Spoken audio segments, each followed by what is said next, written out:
This is GEOPOD on NTV World. I'm Shivani Thapa Bosnath, and in this episode, we ask questions on democracy. Around the world, democracy is busy but uneasy. Elections are frequent, participation remains high, yet direction, stability, and trust are increasingly elusive. This is not a crisis of turnout, it is believed to be a crisis of consequence. And Nepal sits squarely inside this moment. A decade after a new constitution promised stability and inclusion, the country faces fragile coalitions, judicial interventions, and a public, especially its youth, growing impatient with politics itself. Elections are approaching at the moment, but confidence in what they will resolve is thin.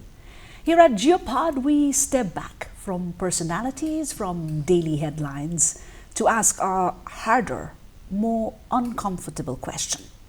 Is Nepal's instability a failure of leadership or a flaw in democratic design?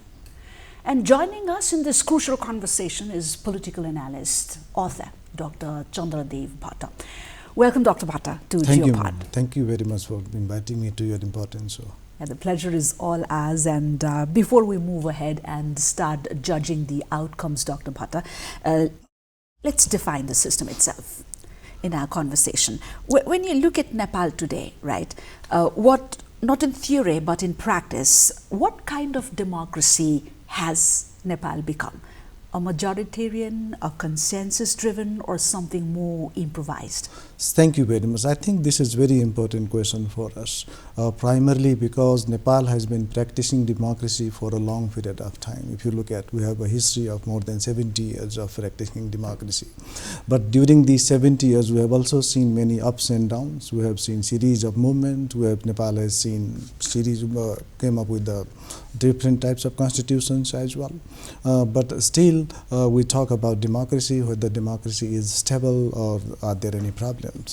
I see if you look at from the perspective of a constitution today, Nepal is a constitutional democracy. Nepal is there are a lot of issues that Nepal needs to look into, but if you look at the actual state of democracy in Nepal, we are somehow practicing the consensus model of democracy. We also have to look into the constitution itself, because the current constitutions basically asks Nepal to move into the consensual model of democracy, primarily because it also, it's a diverse country. There are different types of people, different types of ethnicity. People have different types of opinions as well, language. We are a diverse state, and perhaps this could be the reason that our constitution puts a lot of emphasis on adopting the model which tries to bring all people together. At the same time, we also have got the proportional representation model. The very idea of these two models is to get all the people on board, so that democracy is not only owned by the certain political leaders or certain political parties, but it is owned by the people at large. That's the basic premises of the constitution. But in practice, I don't think we are really moving into the right direction. This is very, I think we have to accept this reality. We did not really practice the democracy as it has been envisioned in the constitution. Somehow, I would say, to answer your question whether Nepal is a consensual model of democracy or a majoritarian, I would say it's an electoral democracy, primarily because the democracy itself has been, I think it would be too harsh to say, people may not agree with this, but of late it has been hijacked by the professional political class through elections. And this is not only happening in Nepal, but it's happening all over the world. That's why we see a lot of disenchantment towards democracy everywhere in the world. It has nothing to do with the system per se, but it's the way it has been practiced. So you would say this is largely an outcome of political behavior rather than by design in the Constitution? It's not really, it's basically a political culture that has been developed over the period of time, not only in Nepal, but we see in other parts of the world as well.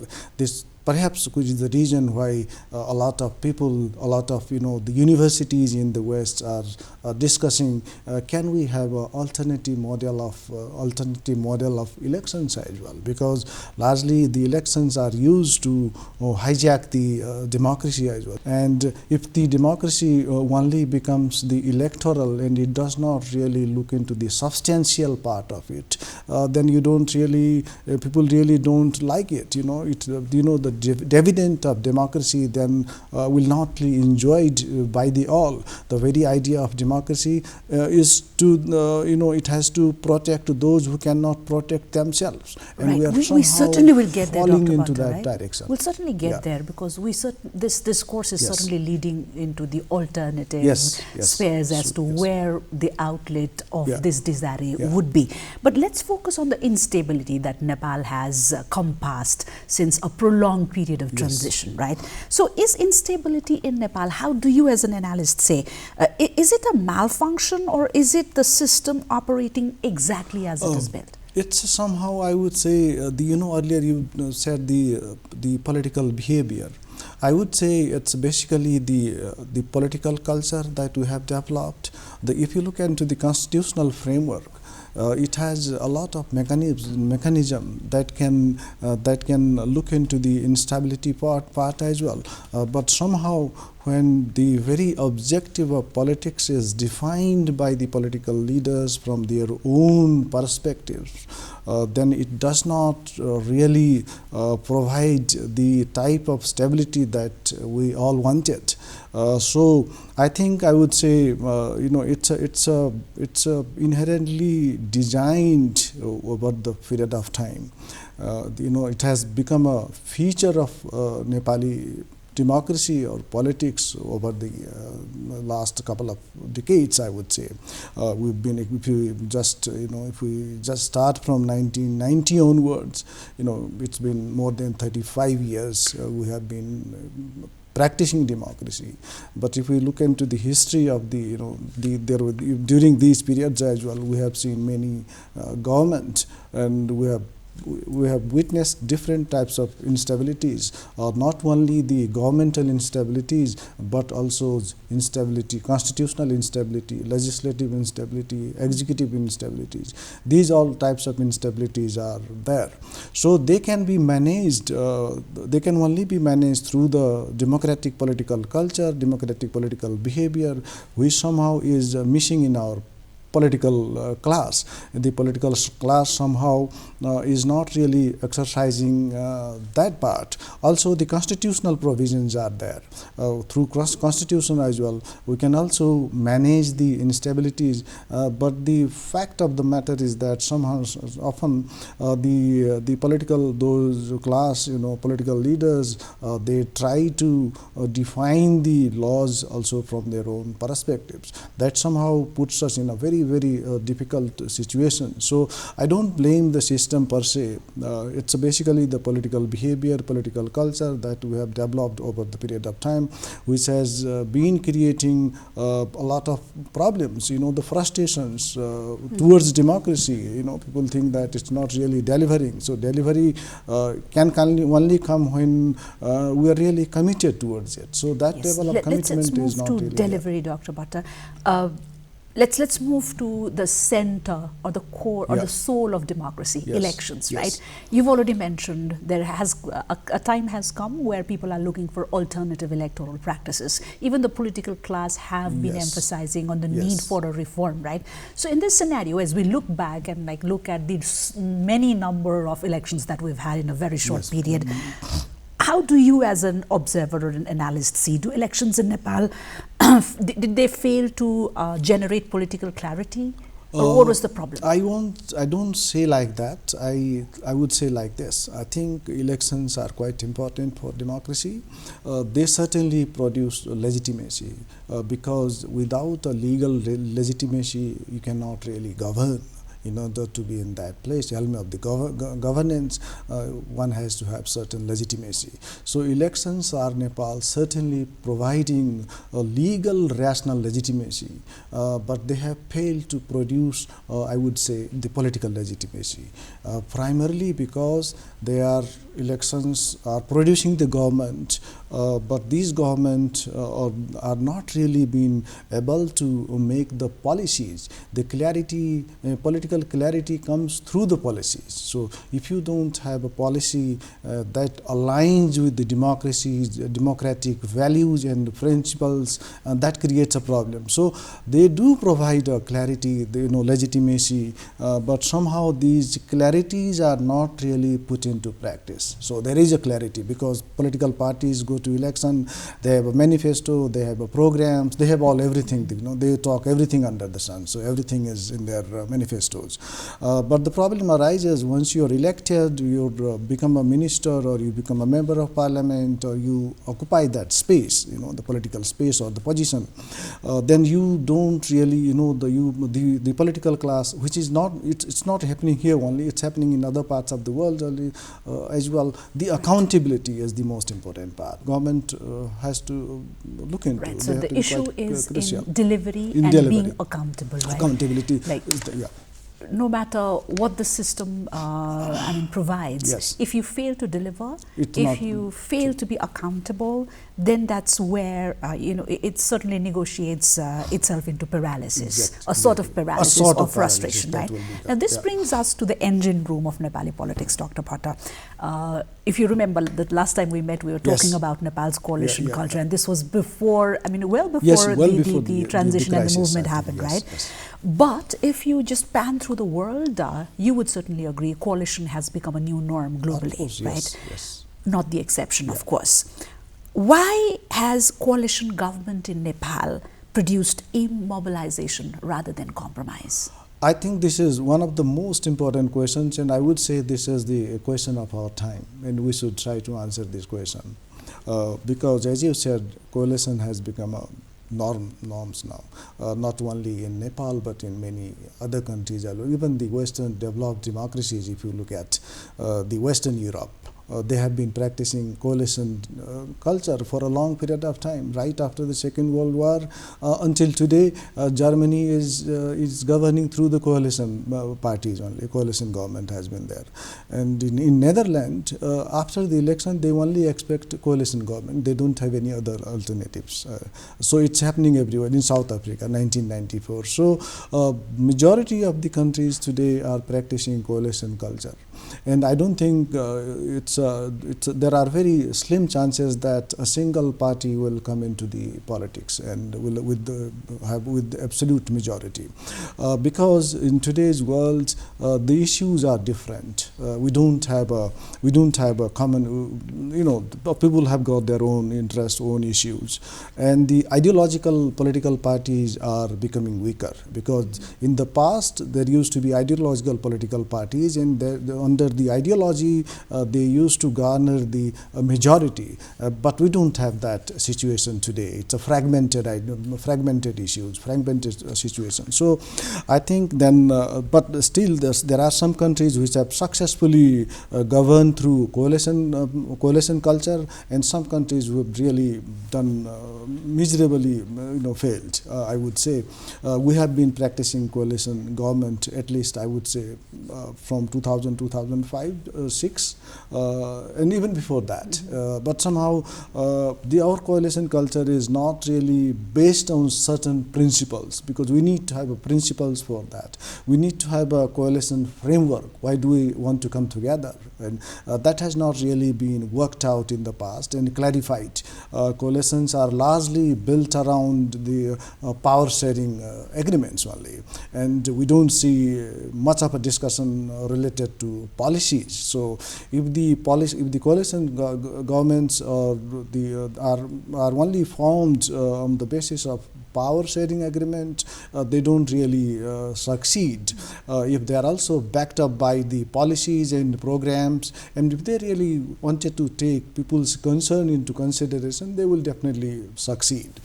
Another important part is our society, as I said earlier, although the ideology is dying out, but still, the political leaders, political parties, they come up with different types of ideology. So I think we should also try to minimize the differences and look for the common position where we can work together. So if we work in that direction, I don't see any problem with the coalition. But again, at the end of the time, the most important part in politics is why do we want to do politics is the most important part. Whether you wanted to do something for the people or you wanted to do something for yourself or only for your parties. If we really don't answer that question, I don't think we will go anywhere. If you ask anybody today, the youths or people of any ages, ask them a question, why do you want to come into the politics? I don't think they will have answers that satisfies us, because everybody would say, I want to serve this country. But there are people who have been serving in this country for a long period of time, but still people are not really happy about it with their service. So I think the part of the problem is the framework. We don't have the framework. Clear framework is not there. Also, the very intention of the coalitions. Why do you want to do that? Whether it is for just to stay in the power, or to do something for the country, or to do some, to improve the life of the people. That's the objective of the politics. These stakeholders need to ponder on. We will certainly come to that later, Dr. Bhatta. Let's still keep our focus on the discontent of the people, right? Which is quite visible. Yes. We saw that. Yeah. We come past to one very important transition. And this time, this discontent has percolated down to the younger generation. Generation which should have been engaged in their skill development, capacity development, they are now taking to the street. But the issue of concern, I believe you would agree with me, is the discontent remains or is visibly very fragmented even in that mass, right? So what does this fragmentation tell us? That's very true. The people are discontent, and there are reasons for that, and everybody has got their own reasons for being a discontent. I just wanted to give you an example. The first line of Leo Tolstoy's novel, Anna Karenina, they write, every happy family is happy. There is only one reason for that, because they are just happy. And every unhappy family is unhappy because there are more than one reason for that. So if you look at if we just try to, contextualize that line in the Nepali political context, so if we see certain people are happy because democracy is there for them and it's really working. In fact, it's thriving. And there are people who are unhappy, and they have more than one reason. There are youths of different types. There are youths coming from the urban centers. There are youths coming from the rural areas. The youths coming from the urban center have different challenges, and youths coming from the rural areas have different challenges. There are highly educated people. There are less educated people. So different types of peoples are there in the protests as well.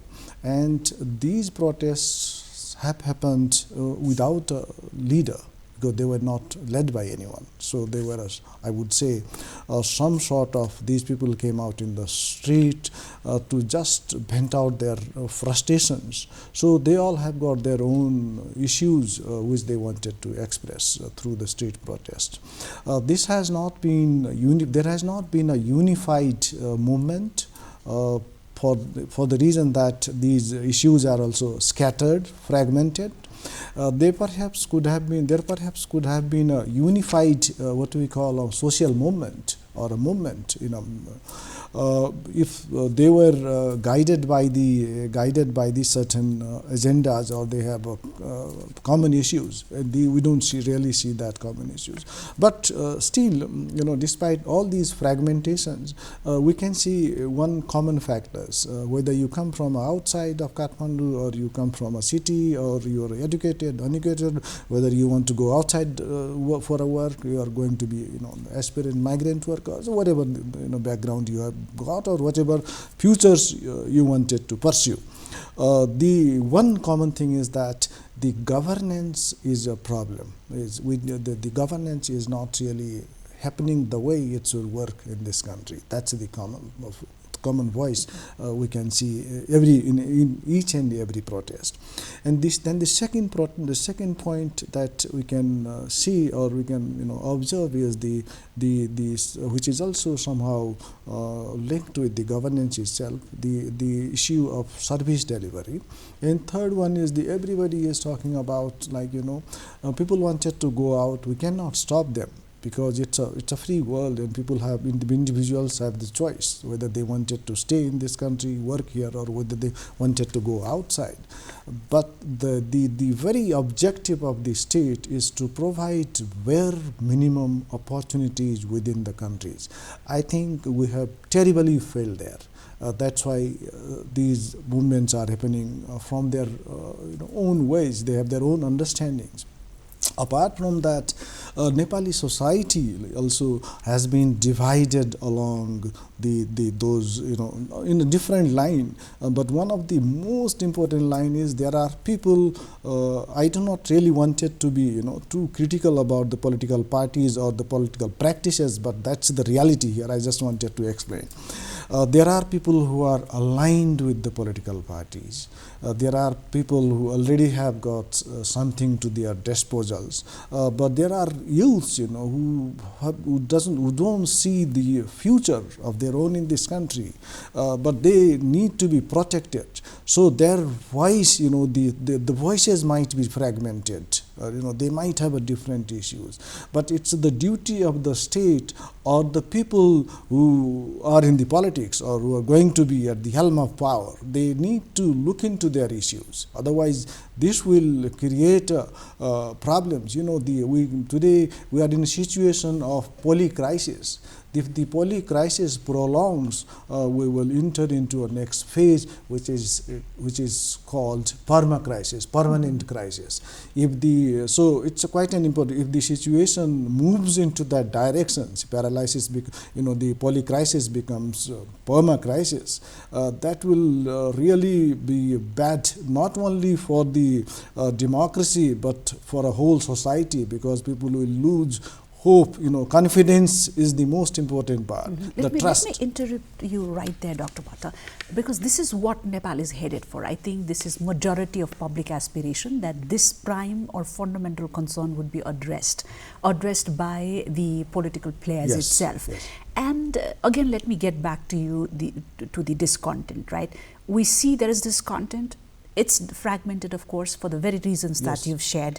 But this is not just about discontent and not only about anger. It's also about the absence of political alternatives, right? Yes. This has been long sought, Yeah. but from here, how do you foresee the future? This is, I think you've linked it very nicely, because we're entering into the next phase of our discussions, because these discontent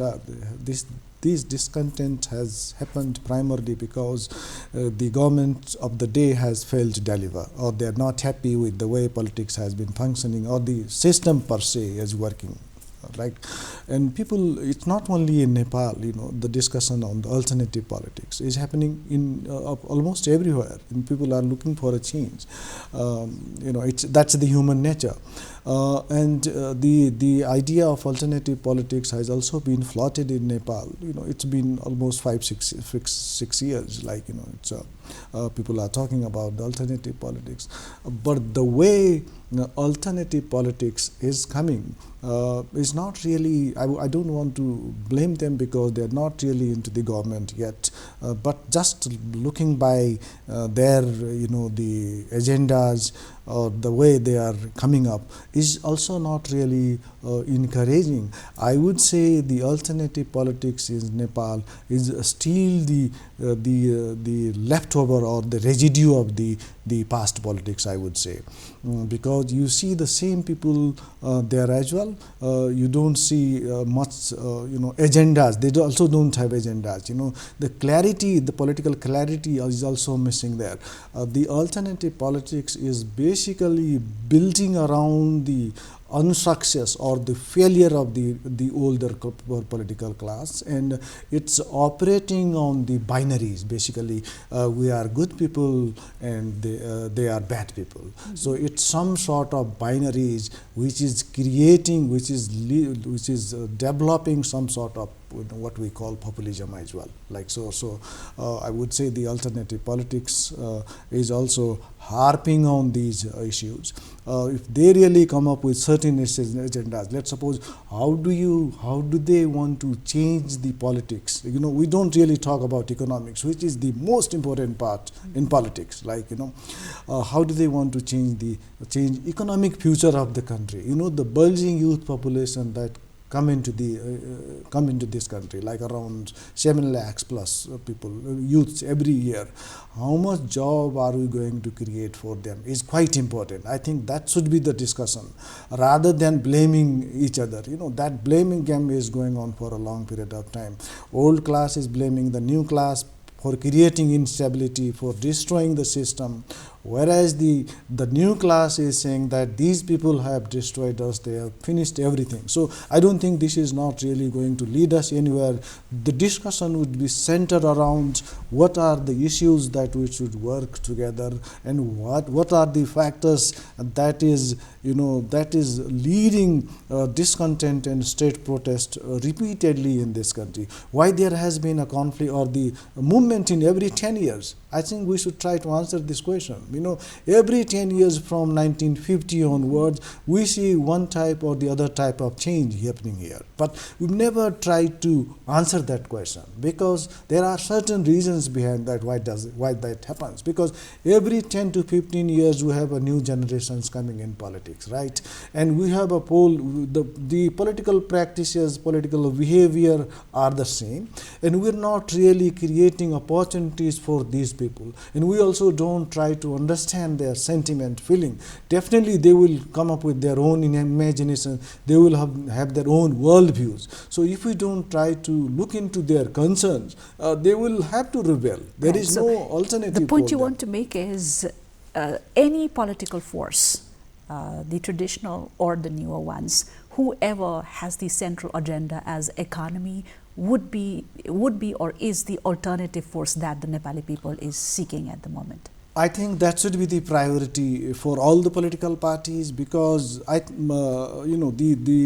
have a constitution, we are a democratic state. Even the modern democracy was not there. The countries like us have been practicing democracy for ages, right? We don't have to say that we just have practiced democracy. It's been it's a very short history. I don't buy that argument, because the very the very spirit of this society is democratic society. Like, it's only that we need to, but the situation has changed over the period of time. Political economy is changing. We really need to adjust the society, the aspirations of the people with the changes that are happening within the country and that are happening outside the country as well, because we cannot remain aloof from the outside world. So that should be the, I think, priority. And the stability, we've been talking about stability for a long period of time. Stability alone provides, it does not guarantee, there will be a prosperity. And to be a prosperous country, to have a citizen who can have some hope in the country, I think we need to work in that direction, and economy is the most important part. But sadly enough, I would say, we've not really been able to do the three things. First, the political management. It's been going on for a long period of time. There are countries which have come into the world limelight, I would say. They are younger countries, I would rather say. they've not really, they have moved ahead. We've not really been able to manage the politics. The second one issue is the survival function of the state, I would say. Survival means survival of its people and survival of the sustainability of the system and the state. I think we also need to work in that direction. Right. So at this point of time, when Nepal is looking forward with a lot of hope, and maybe a little grim on side, some are calling this situation, the situation we are living at the moment, as chaos. Some say it's a new dawn, right? From an expert's lens, what would you call this situation? Is Nepal experiencing democratic fatigue or democratic maturity? I think it's everything. Again, everything would depend. I think that you get the two interesting words in your question: the chaos and dawn. It depends how you look into the things. It's entirely depends on the way people try to interpret it. But I would say we have to be pessimistic about the future. If we don't have pessimism, I don't think we have to be optimistic. Sorry, not pessimistic. We have to be optimistic about the future of the politics. The change, the chaos can be managed, and we can come out of this crisis, provided that the political class, whether they come from a new parties or new groups or the old ones, they should come together. And they can, if they work together for the country, for the people, I think there is a lot of hope. There is a lot of optimism, not always a pessimism. And change, change is the nature of the society, and change is that's the only thing which is permanent. Change is the only permanent. So I don't see much of a problem, provided that political parties and all they work together and they work for this country, and they manage the, we're not fighting with outsiders. The struggle is within the country and within our own people, the political parties, whichever background you come from. So that part has to be managed. That's what I would say. Mm-hmm. Yeah. Right. So wherever we are, at whatever point, optimism is very, very pivotal. That's right? most important. And again, this brings us to a very, very pivotal concern, because legitimacy doesn't, disappear very quietly. Yes. Now, let's talk about the viewers outside Nepal, Dr. Bhatta. Why should they care about this political adrift here in Nepal? I think it's quite important for Nepal as well as for them to look into what is happening here in this country. At least I would say for three reasons. First, is Nepal's geographic locations, which is quite important, and the way geopolitics is developing, not only in this part of the world, but in other regions as well. The second is the regional stability, I would say. That is also quite important. If anything happens bad in this country, if Nepal becomes too unstable and it goes for a long period of time, that will create instability in the region as well. Third, there is something called, the global goods, I would say. Democracy is a global good. It's something that, universal values. And Nepal is just coming out of, it's a post-conflict society. We went through 10 years of insurgency, and during this period of time and during the constitution writing process or the peace process, international community has provided a lot of support to Nepal as well. So if Nepal moves back, if Nepal slides back, or if it reverts to the conflict or problems, political instability, it will not be good for the international society as well. And it has to be, if the instability keeps on, it becomes the normal practice in this country, instability. I think that will also create a problem for a broader, in a broader geopolitical context. So it's quite an important. Also, in today's globalized world, Nepal's political problem is not only Nepal's problem. That becomes a global problem as well. Everybody is quite concerned about it.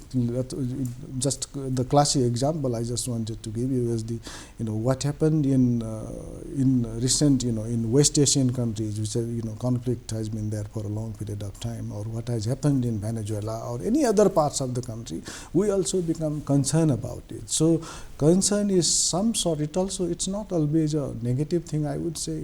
Concerns also is they also wanted some sort of, it creates a solidarity, I would put it like this, some sort of solidarity, because we've been a part of an international community for a long period of time, and we've been supported by the international community during the peace process, as I said earlier. So it is quite important, not only for Nepal but also for the regional stability and for the international community as well. So any problem, it's a trickle-down effect, will affect not only have consequences for the region and for the people inside, but it can also be the problem for outsiders. How much of this instability diminish Nepal's strategic relevance? Like, does it simply change, does it change how we interact or engage with our neighbors? I think it's quite an important question, and I think we really need to look into it very, very seriously, because last year or the year before that, the French newspaper Le Monde wrote about Nepal, and the headline was Nepal is a world champion of political instability or something like that. That was what Le Monde reported. If the reporting about Nepal in the international press, or if the international community always sees or knows Nepal from instability perspectives, I don't think that will really be good for us. And in today's world, basically in today's context, I would say, when geopolitics is at its height, at multiple levels, if we become politically unstable, I don't think we will really be able to address the challenges that geopolitics is coming up in the region and beyond that. Also, our interactions at the international level, for a state like Nepal, engagement at the international level is quite important, and that will also be impacted. So I think the prolonged instability will create will definitely weaken us, will not really help us to negotiate with other powers, other countries as well. So I think that's quite an important part, and we have to we should be able to address these questions. Why instability all the times? And so which is because this is already impacting the internal political dynamics, and it is also going to have an impact for the broader geopolitical landscape as well. So we need to find out where the problems lies. So what do you think, how is the international community reading Nepal at the moment? I think the Gen Z movement was a turning point in Nepal. I think in a recent political history, Lenin said there are decades where nothing happens, and there are weeks where decades happen. And many things happen. If you look at during the 24 hours time, many things happened in this country, and I don't whether people may not agree on it, but the institutions were become basically very weak as well. Since then, the way international community looks into Nepal is not that really encouraging for us. If you look at the problems that happened in the streets and the state takeover, it would be too harsh, but it's a kind of a state takeover from the street, which is not really a positive sign. If it becomes a trend or norms in the future, I think that will be really, really problematic for us, for a democratic stability or any type of stability that we aspired for. Also, what we need, we know we've been talking about politics all the times, and in order to be a stable politics, we need a stable economy as well, and for that we need international support, investment, international investment. And if we become unstable, and if the situation continues like this, the level of support or the investment that Nepal is to receive from outside will definitely decrease as well. It will also have a consequences for the I think during that time, I don't know how the situation is now, but a lot of countries were quite reluctant to provide the travel permissions to Nepal as well. And that was, it was, I think very it was concerning. it was Right. very concerning. They were became a quite concerned. So today, all of, I think, international community put together, they definitely wanted to have a stable Nepal. They must have been reading the development in Nepal very closely. If you look at the recent development, the way Nepal has been put into the categories of those 73 countries that are, the 75 countries, right. that's Concerning. that's Alarming, in that's fact. already alarming. That's already indicating something. So it's instability can turn into a conflict, and conflict into a civil war. I'm sorry to say all these things, but it's a very difficult situation. So we have to be quite careful about all these things. We have to understand the nitty-gritty of the situation, I would say, why we are, the political things and all these. Right. These very concerns, and then there are speculations, there are rumors making Of rounds, course, yes. there are misinformation, disinformation, Yes. right? So Yes. amidst all this, let us move towards closing this conversation with you, Dr. Bhatta. Let me end here with, amidst all this, with a very hard question. 10 years from now, will Nepal's democracy look stronger or similar or familiar? I hope we have a stronger democracy. That's a hope, and we can hope for that. But I can just split into two parts. The next 5 years, I think we're not really going to be stable, as stable as we want.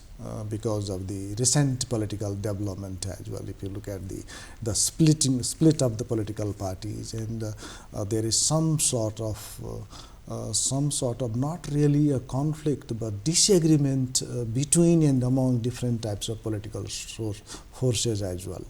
That will take a time to settle down. So I would give next 5 years for that.